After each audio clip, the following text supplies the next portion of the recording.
Do you remember Faber-Castell Gelatos? Those creamy sticks of color that blended like a dream? Well, they had a glow up. They are now called art crayons, but don't let the name fool you. These aren't the waxy crayons from grade school. Today, I am going to break down exactly what they are, how they perform, and whether they are worth adding to your art stash. So let's get into it. First, a quick bit of history. Faber-Castell originally released these under the name Gelatos. The name made sense. They looked a bit like pastel sticks, but creamy and vibrant, almost like frozen gelato colors. The rebrand to art crayons was partly to make them sound more straightforward and accessible. Honestly, it's the same product, it's just a new label. What's most important is that the formula didn't really change.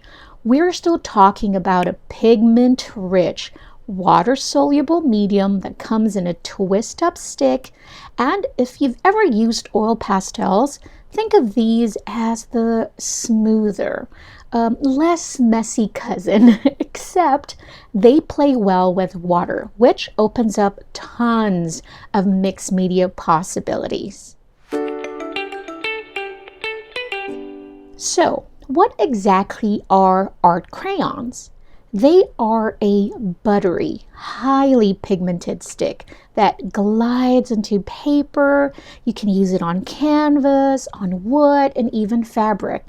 You can use them for dry, bold marks, or you can add water for some painterly effects. They are acid-free, they are light-fast, and come in a wide range of colors from neutrals and metallics to bright saturated shades. There are 5 sets available: pastels, brights, metallics, the iridescent 1 and iridescent 2. And the best part, they are non-toxic, which makes them safe for kids. But honestly, these are geared towards adult artists who wants a versatile, portable medium.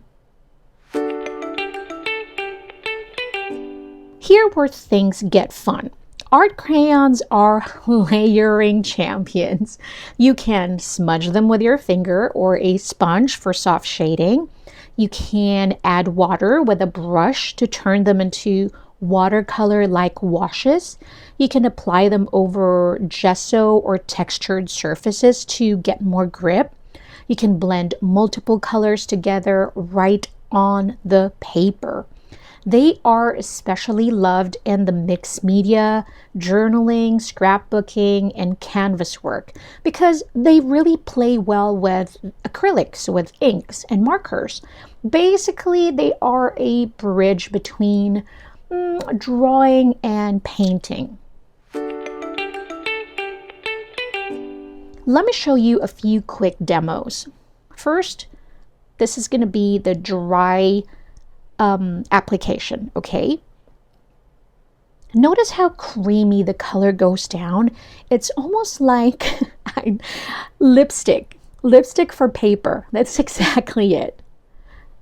Okay, so now we're going to add just a touch of water with a brush, and boom, look at that. It melts into a very smooth wash, almost like watercolor. Now, if I layer 2 shades and I blend it with water, look at this. You're going to see how effortlessly they transition. They blend. You can make up your own color palettes because they blend so well together. Now, here's a metallic art crayon on a black paper. Look at this. Look how bold. Gosh, the colors, they really, really pop. And this versatility right here is why so many artists keep them in their kit. I mean, like what I said, they can go from bold sketching to delicate washes in seconds. It's perfect. So, should you buy them? Okay, now let's break it down. Of course, with everything, there are some pros and cons, right? But let's start with the pros. Art crayons are extremely versatile. You can use it dry, you can use it wet, you can use it layered, right?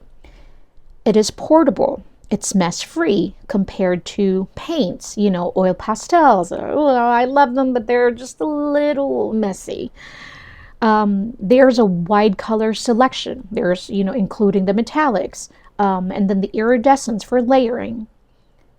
Art crayons are beginner friendly, but still professional quality.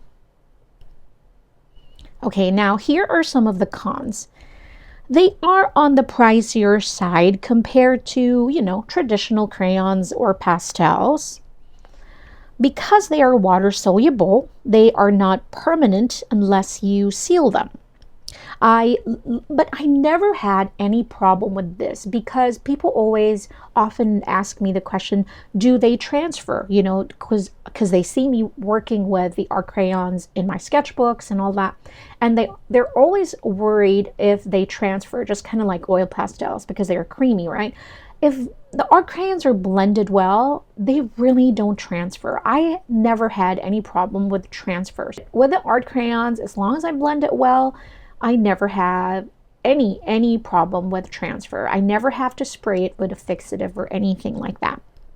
All right, another one is if you are used to a more precise mediums, you know, like maybe colored pencils, these can feel a bit loose and unpredictable. But at the same time, you can find a pros on that because also if you're trying to just kind of like let loose in your art, you can definitely use the art crayons to do some mark making and not feel so uptight. And I do personally have that problem. So I'm trying to just kind of like get looser, become looser with my art. And I think the art crayons are a good practice for that one. All right, so bottom line here is they are not for everyone because not everything is, right? So, but if you enjoy experimenting, you love layering and mixed media, then I personally think they are definitely worth it. So, whether you remember them as gelatos or you are just discovering them as art crayons, the magic is the same. They are the rich, creamy sticks of color that can completely change the way you approach your art. If you have tried them before, please do let me know in the comments. What is your favorite way to use them? And if you are new here, please hit subscribe because I have got more reviews and demos of some unique art supplies coming your way. Thank you so much for joining me today and thanks so much for watching. I hope you enjoyed this video. Happy creating, guys. Until next one. Bye.